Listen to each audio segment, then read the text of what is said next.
last time we talked about that phone call? Oh, yes, yes, that's right. Remember that? I do, yes. Oh, so that person, they they started emailing me every day, trying to connect me with random people without even asking my permission. Really? Okay. With what intent? Clearly, I think her intent is to be a white savior. Okay. And so, Oh God. Is she asking for your input on any of the messaging to make sure to get your voice inserted into any of this communication or no? it was just, I'm going to connect you with this person. Let me know how it goes. I'm going to connect you with this person. Let me know how it goes. Not even having a conversation with me about what I'm doing or what's in my world. Just Mm. so like, be grateful, black kid. Be grateful. I'm trying to help you. Oh no. Woo! You don't know who you messing with. I'm not that dude. I'm not that token black dude. I'm not appreciative. So I told her straight up. Yeah. And does she have any, or how much context, if any, does she have in conversation with you to know what kind of introductions you're even looking for?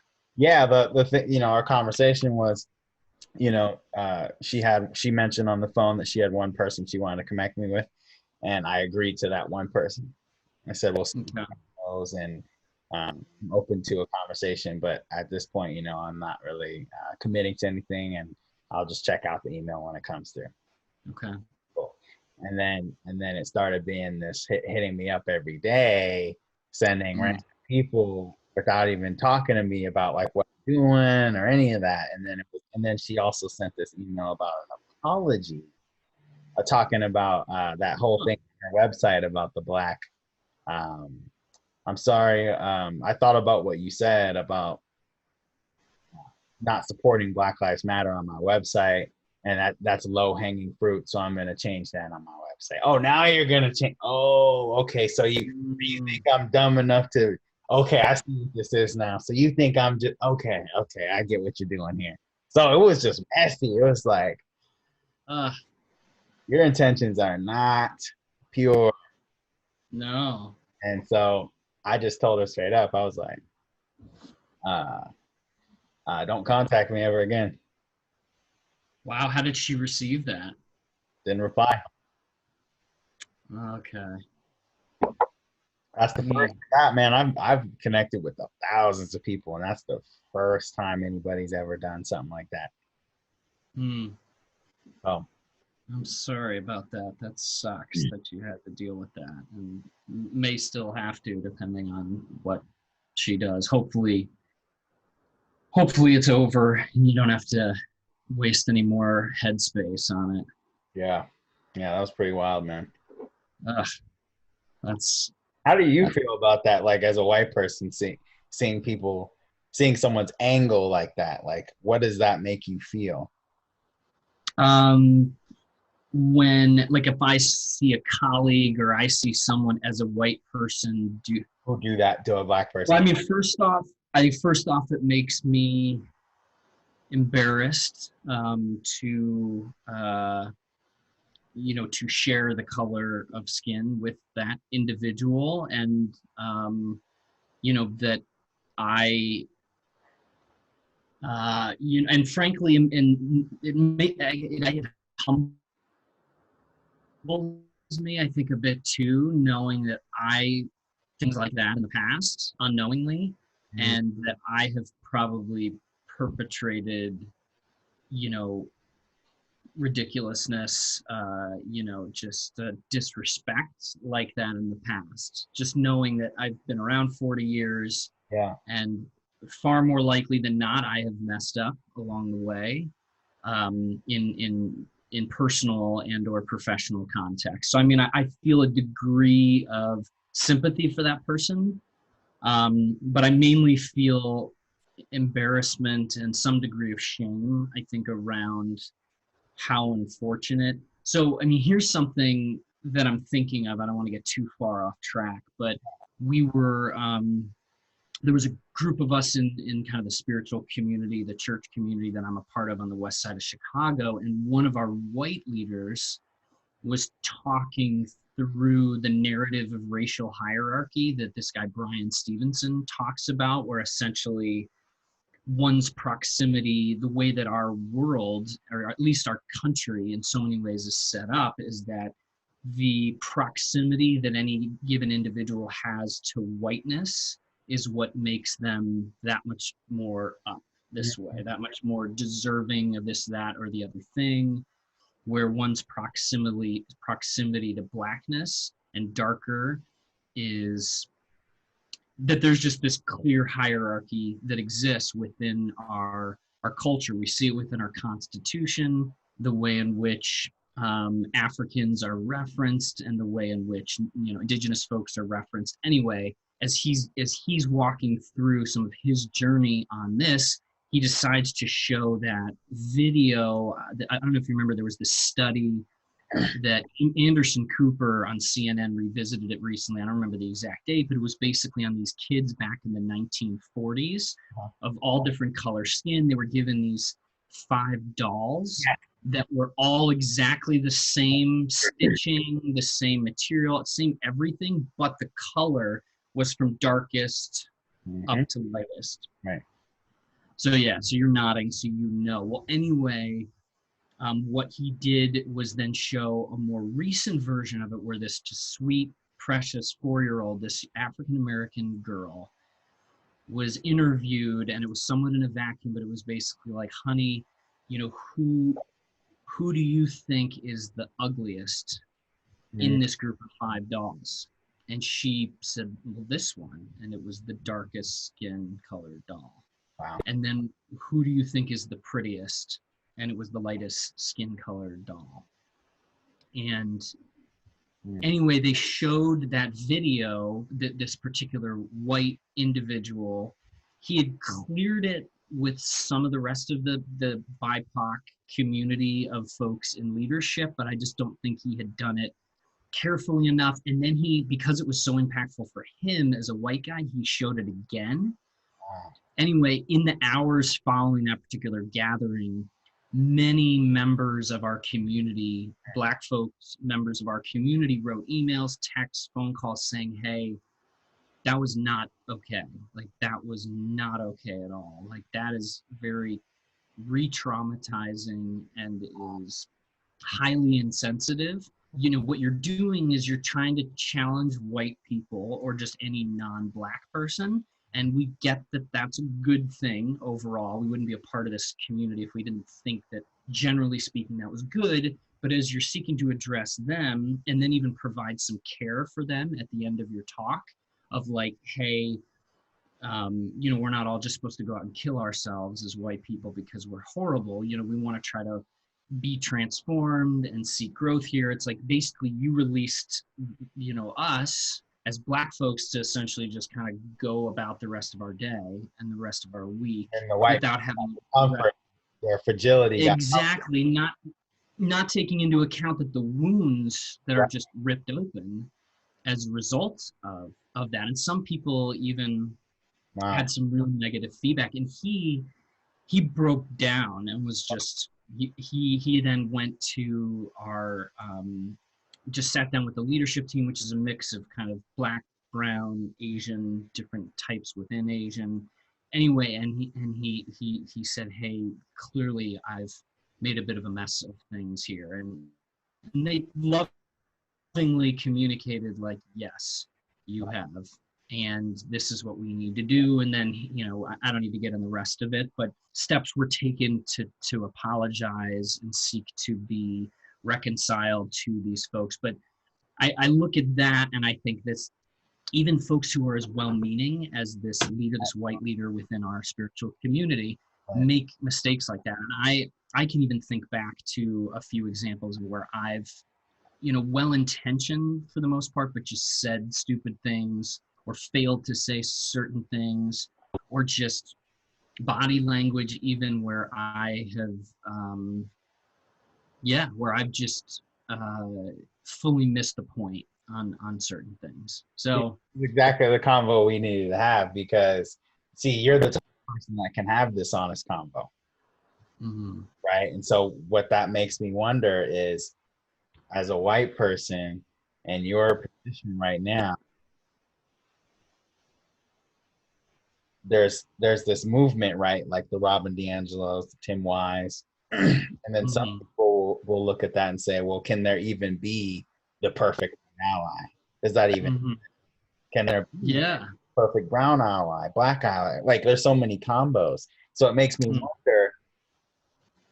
wonder, is it really about who's right or wrong, or is it about the intention, or is it about the human aspect? Is it about the race thing? Like, Mm-hmm. what is the real message in terms of how to transfer and figure? Because clearly something's not working. Like, look at our country right now. Yeah. Something's not working, even despite all the DEI consulting, everything that's going on. Um, Mm-hmm. Black Lives Matter. Something there still seems to be like this huge disparity. And so, like, is there actually a solution for this? Or are we naive to think there is? Like, I don't have the answer. I'm just throwing it out there. Yeah, it's a good question. I mean, and I don't know. I wonder sometimes because Yeah. there's times where I'll join in and I'll be a part of a protest as relates to George Floyd, as relates to whoever it is at any given time in recent years, and sometimes my black brothers and sisters, or even sort of Puerto Rican ones, or other ones are like, this is great that you're here, but like, what are you really Mm, doing? Are you trying to maybe prove that you're woke? And if right. so, why are you doing that? Like, what does that even mean? Do you feel this need to kind of arrive at some state of wokeness that then gives you the proverbial, Mm, pat on the back that you're looking for, for whatever reasons you have, knowing that for me, I'm very aware of my ancestry in both the North and the South, and um, frankly, I wish I didn't know as much as I do, but how much of it's just me trying to kind of like soothe my mm. restless soul, on different things, and that's hard to hear That's from, especially from friends. possible, man. That the way Well, that. and yet it's something I need to think about. What am I really after when I'm pursuing diversity? And we have this Black Lives Matter kind of team within Cultivate Advisors, where we're exploring a number of things, which I think are good. But as I'm a part of that team, we're meeting tomorrow morning.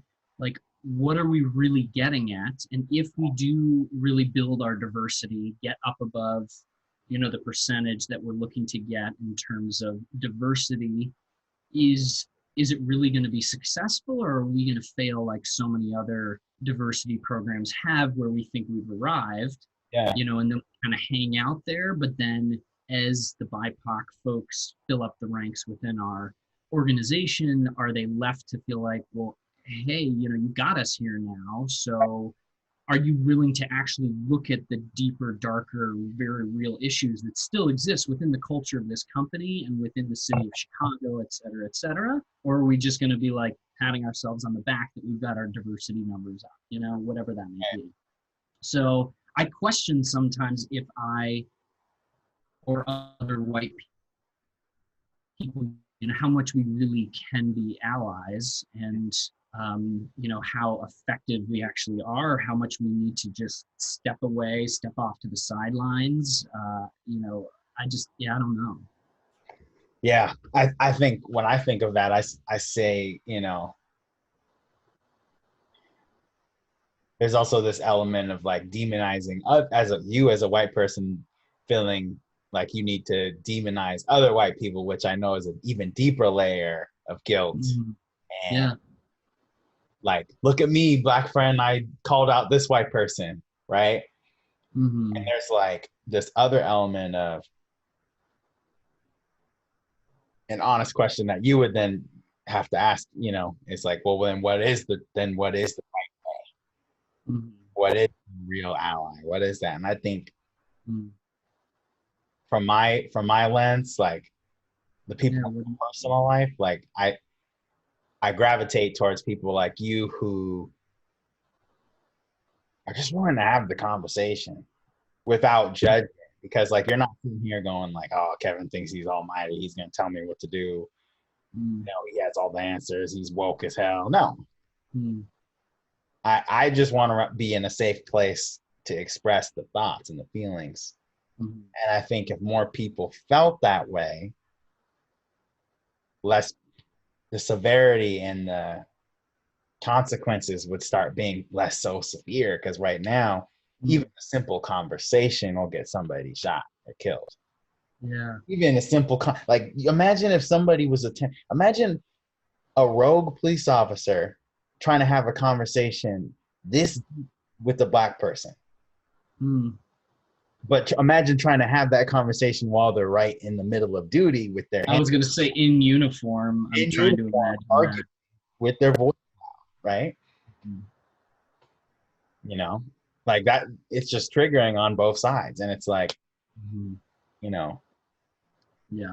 there's no level of like people are looking at Eric Gardner and folks as if they're not human beings. Like Hmm. these are humans, man. Like these are not like you can't just say, oh, they were criminals or they did this or whatever. It's like, dude, like look at that guy Kyle, right, with the gun and the Hmm. AR-14.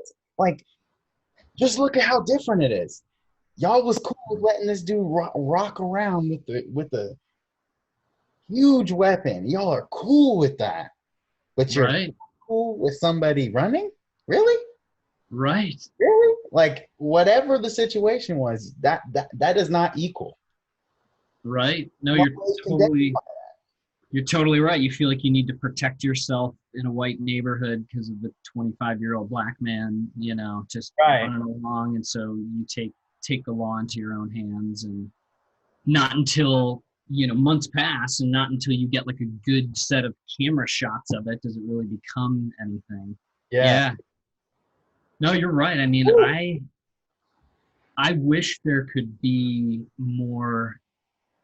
Um, Yeah, I wish there could I think so much of what's needed is just people like me. We need to enter into, if we're not already in these relationships, uh, into relationships with people of color who can actually mentor us. Like for me, I think the transformation, to the degree that I have been changed, however small, that may be over the Right. last, say 15, 18 years, especially, it's been about me sitting at the feet of other men and women within the African American community, Latino community, etc., who have been able to challenge me and been able to say, not only do you need to read like all of these books and these articles and watch these movies, but you need to start seriously considering how jacked up your narrative is. Some by your fault, but a lot by no fault of your own, just because you've been born and raised in this country, and so you have just been via osmosis. This narrative of racial difference, of hierarchy, has been etched in your subconscious, and all of these things, and so you are going to probably, Eric, have to work for the rest of your life Right. to continue to work these things out of your system. And I think that's just a big piece of it, that I need to be humble as much as I can, that I need to at least, in the Christian sense, pursue repentance, that I need to be asking for forgiveness, not going up to random black people and be like, I'm Right. so And like, sorry for what hey, my yeah. ancestors did. Yeah, but then on a regular basis, either in the privacy of my own heart or amongst some close friends, that I would be doing that and taking ownership for mistakes that I have made along the way. And that really, insofar as I want to be an ally or take action, publicly or even, privately, as relates to confronting white supremacy in this country, I need to have a, a group of BIPOC folks around me who I'm close to that I can have as a sounding board to continue to check my ideas through, knowing that half of my ideas are not going to be good ideas. Yeah, because they're not coming for how to conduct myself, and perhaps more like 2/3 or 3/4. So I need to have this. And at any point when I think I've arrived and maybe I can, skip over getting their thoughts on things that I do, I need to back up and realize, no, that I'm never going to graduate from needing that. and Yeah. that constant feeling of not having arrived or not being that woke. Mm-hmm. Like if you look at like a Robin DiAngelo or Tim Wise, the public perception is like they're the ultimate woke or something like that, right? Yeah, especially in the white community. Yeah, especially in the white community, and we either hate them or we think they're like uber woke and, oh my gosh, let's put them on a pedestal. Right, and some of my family members have actually met Tim and had conversations with him personally. So like when I really look at that, I go, I think he figured out, Tim in particular, I think he figured out that he's just put in a position to be enough of a light and a soundboard for everybody else. Okay. I think that was the realization he probably came to in his mind. I don't know for sure, but from what I'm seeing, it sounds like he knows he's not like the ultimate woke. He just decided to go extra hard on it. And that was what his calling was to do it that way. I think that's why the universe blessed him in the way that it did. Is he still problematic in some areas? Of course he is. Is Kevin Miller still problematic? Of course I am. I'm tech biased.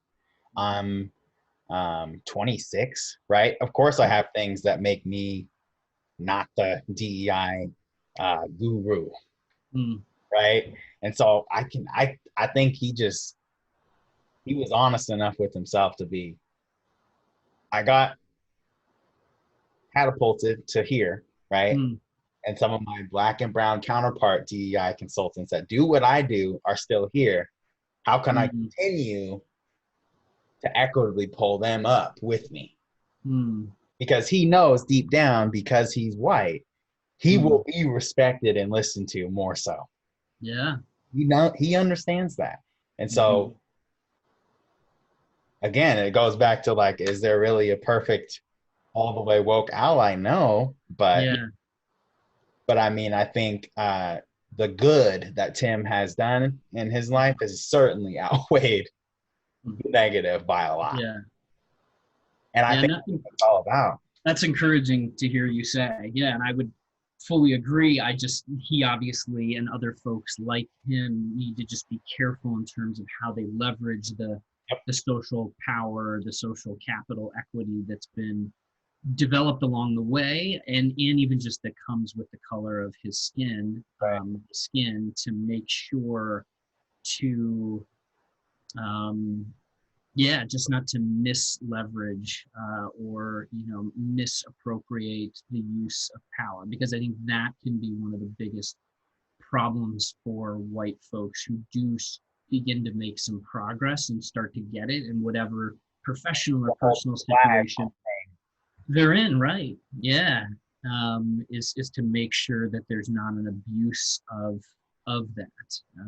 So it's a tricky balance. It's a dance. I think it's something, again, that requires consistent accountability. I think I need is just consistent accountability around these kinds of things. And even as an advisor to small businesses at, so many different levels, this stuff emerges way more than I think a lot of my white community folks would think, that we could be talking about marketing and sales, operations, finance, recruiting, leadership. And this stuff runs, there is taking these elements of race and the social construct of race into account in thinking through how we advise businesses on all of this. It all becomes relevant. It can't just be this little compartmentalized box over here that we deal Right. with when there's EI more box is like availability, separate than interest.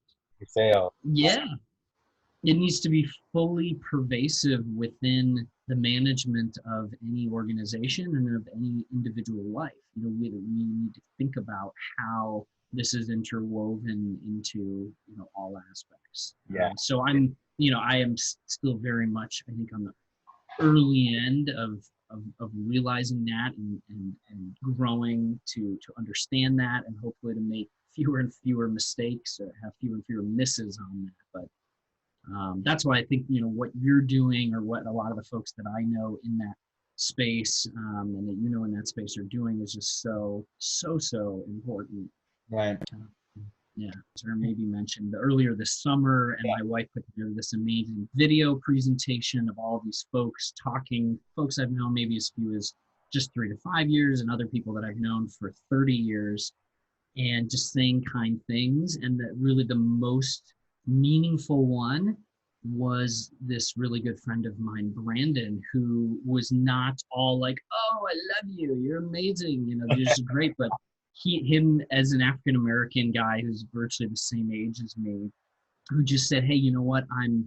I decided that I'm overall thankful that we've gotten into the good friendship that we have, because I had my doubts about you at the very beginning, and frankly, I can't pinpoint all of what it is, but I think you have a general idea of why I maybe didn't want to be in a friendship with you when you were reaching out, wondering what your what your ulterior motives were. But after 7 years, realizing like I'm so thankful for." And then he did go on to say, from a personal perspective, as relates to his marriage, as relates to his kids, just as relates to lives overlapping, just how thankful he is that we're in relationship with one another. I mean, that meant the world to me. And for me to have many members of my all white family seeing this Black man saying these things to me, and I don't know exactly what went on in their heads as a result of that, but that was really neat. That brought me to tears, more than any other piece that was I think that's one of the pieces that tends to be missing, is a lot of the times DEI folks are in a mode of correcting, and that's what they're paid to do. Mm-hmm. Right? Good coaches, though, we all know this, the best coaches and best mentors, the best friends. Mm-hmm. Yeah. And I mean, this wasn't in that video, but I mean, he has said plenty of hard things to me. I mean, he grew up in Englewood, south side of Chicago, and has dealt with all sorts of challenges. And like, he has pushed, and I've really opened it up and said, "Hey, I know you to push hard, and I really want you to do that to me in my life. If you feel like I'm worth it and worth the time." I don't know that I said it exactly those words, but he has felt open to it, and he's pushed me, and he's challenged me to rethink things. And I mean, that just means so much to me, because Black people just in general have to be so tired of white people saying, "Improve me, change me, make me better, invest your time in me," because what do they have to necessarily gain from it? Yet another letdown maybe, or a potential waste of their time, where for me, it's only a gain, it's only a win. And so, when a person of color in my life, especially in the Black community, who's willing to take time to challenge me, to invest in me, whether they're younger than me or my age or older than me, it's extraordinarily meaningful. Yeah. So, Yeah. I was having a talk with my brother, and we have this saying, in terms of where we're at now in our business life, and like our transformation of our mindset. And the one of the biggest things we hit on is how your association is either hindering that transformation that your friend expressed to you, or how they are. So they're either hindering or they're empowering and creating that safe space for it. Mm-hmm. And so my transformation was very heavy. Like, even like, I'll be honest, even a month ago, you know, even a month ago. So All Approach launched in March. But even in what is that, August 1st, I was still having issues, struggling with non-binary pronouns. I would say same on accident, completely on accident. I'd say the wrong pronoun, even though I know that the pronoun is they, them. And as a leader and someone in the DEI space, of course, that's embarrassing. Is it on purpose that I'm getting that wrong? No, it's just that I haven't been exposed to that in my personal life. I've been exposed to that online. But have I sat next to somebody and had an hour conversation with someone and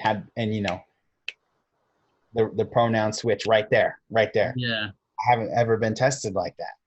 And so, one of my clients having that grace with me, not punishing me, being like, oh, you're wrong. You know what I mean? Like they created that space for me to grow in that way, so that I do get that right on default. That would have never happened if I didn't have that type of relationship with that person. So how do we create those authentic relationships where it's even okay to make that mistake? Yeah. Oh, you're right. Because that's, Because, like in the group, and for example, in the all equity group, we may all be on a Zoom, 150 people in that Zoom. You're not getting it right the first time. Sorry, nobody's that good. Nobody is getting every single person in that group's pronoun right the first time out the gate. We're all human. You would have to memorize 150 pronouns in 30 seconds from everybody doing a round table. Hi, my name is. Hi, my name is. Hi, my. Yeah. There's no way to do that. No way to do that. So how do we have grace, but the healthy balance of this is what it is and you need to get it correct? Right? And I think sometimes more is needed on this end and more is also needed on this end. But just like, folks who, so for centuries, the pronouns have been he, she, right? Having enough grace with people who are learning to say, okay, hey, my pronoun is actually this. Just I'm trying. Thank you. Versus, hey, I'm never talking to you again. You messed up my pronoun. Right. And just like the same, as a Black person, I might sit there and, someone, maybe my preference is being called African American instead of Black. And maybe I had expressed that in the past. And a white person did that. Gets that. Am I going to never talk to that person again because of that? Or am I going to hone in a little bit, right? So I think that lesson that I learned there was, Kevin, you need to surround yourself around real allies, people who want you to get better, who aren't out there to demonize you. Because everybody that knows me knows where my heart is at. Yeah, they're not there just to catch you in the act of a screw up and be like, oh, bam, gotcha. Exactly. Right, but they want to say, hey, lovingly, caringly. Hey, get that right. Yeah. Right, get that right. You've messed it up already. Get it right. That's love, right? That's tough love. And I think, when my client, gave me that tough love and gave me that environment to do that, I felt empowered. Just like a lot of Black, DEI consultants have given white people that power, or that safe space to do that and work through things. But again, it's also not that person's responsibility to handhold. They have every right to be upset. Yeah. Walk away. But if it's a mutually beneficial relationship, remember that it is a relationship and people have their flaws. And that's just the fact of human life. People are not perfect. That's a neat example. That's a good story and kind of, a powerful example of just how you were confronted, how you feel bad about the mistake, and yet how the relationship clearly supersedes the mistake there to say, hey, okay, this is what you did. You shouldn't have done it. Here's the reminder. Let's keep moving, and we're not giving up on each other, even when someone wouldn't be in that particular say minority category, would not be unjustified in Right. just choosing to step away and give up on the relationship. Right. So yeah. Yeah. I mean, there's a long list of folks, on the gender side, the sexuality side, on the skin color side, who have stuck by me along the way over the years, for sure. And then there's some folks that have, I think, given up on me Right. and walked away, and that's fair and that's fine. I don't think there's too many of those. I hope there's not. It could be I'm not tracking all of those, but Right. I'm sure there are at least some, in light of me being a human. Because here's the truth of that, right? Yeah. Say it's a white person who has non-binary pronouns, right? Mm-hmm. They're never gonna get the black experience 100% correct in their. No. Doesn't matter how woke they are, how many books they read, they're never gonna understand it or fully communicate it the exact same way someone like me would. Mm-hmm. So then why is it that when I'm trying to, right? So you see the disparity there. It's like, okay, there's grace on one side, or is it on both sides, or what's the goal here? Is the goal really for me to get that pronoun correct right now? Or is the goal for me to become a better person so I can help more people go through that same change and become better? Yeah.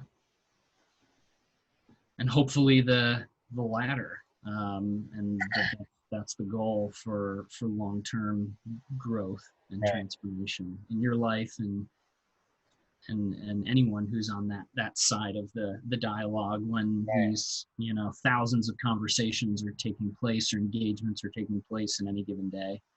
So well, yeah, that's cool too, that it's a client relationship. And it was really dope, man. And I'll share this too. I messed up in a team meeting as well internally, the pronoun, and a team member felt comfortable enough to let me know, hey, let's get that right. Let's get that right. And then we all immediately took. And was it the team member whose pronoun had been misplaced, or was it a different team member? Okay. Yeah. And then the team member brought it to my attention, even though I already corrected myself multiple times. And then they made that moment to say, let's go ahead and, she said her piece. And then I took that as a leader to say, hey, let's take this as a learning experience for all of us. Let's make sure everybody has clarity regarding non-binary pronouns, because folks on my team are from all over the globe. So some of that is actually new for folks in different countries. That's not makes sense. That wouldn't even be something they understood even when we talked about it. So me messing up and being vulnerable in that moment allowed the entire team to learn. And that's what it's really about, especially for transformation, for leaders and organizations. If they're not willing to be wrong publicly and to be the person that teaches is the teachable moment. Yeah. Change is never really gonna be sustained. Right. Because they're not modeling it from. They just want the good. They just want to look like the person that took the DEI package. Right, but not do the hard work of actually engaging with the subject matter, in a real life basis. Yeah. Exactly. So I think that's like a perfect example of why the All Equity Group is so powerful, is that, there's so many of the right people in that group doing this level of work that you and I are doing just in this conversation alone, that imagine if, a year from now, there's 1,000 people in the group at 1,000 different companies. Mm. how much of a change that is from the United States alone. Yeah. You No, know, you're right. That's massive. Matt, Well, yeah, this is neat, and again, thank you for inviting me into the all equity group, and each time I hear that phrase, I think of the app, that hasn't come right. out yet, but that want to get the funding for and make sure that can hit even before 2022. Yeah. So.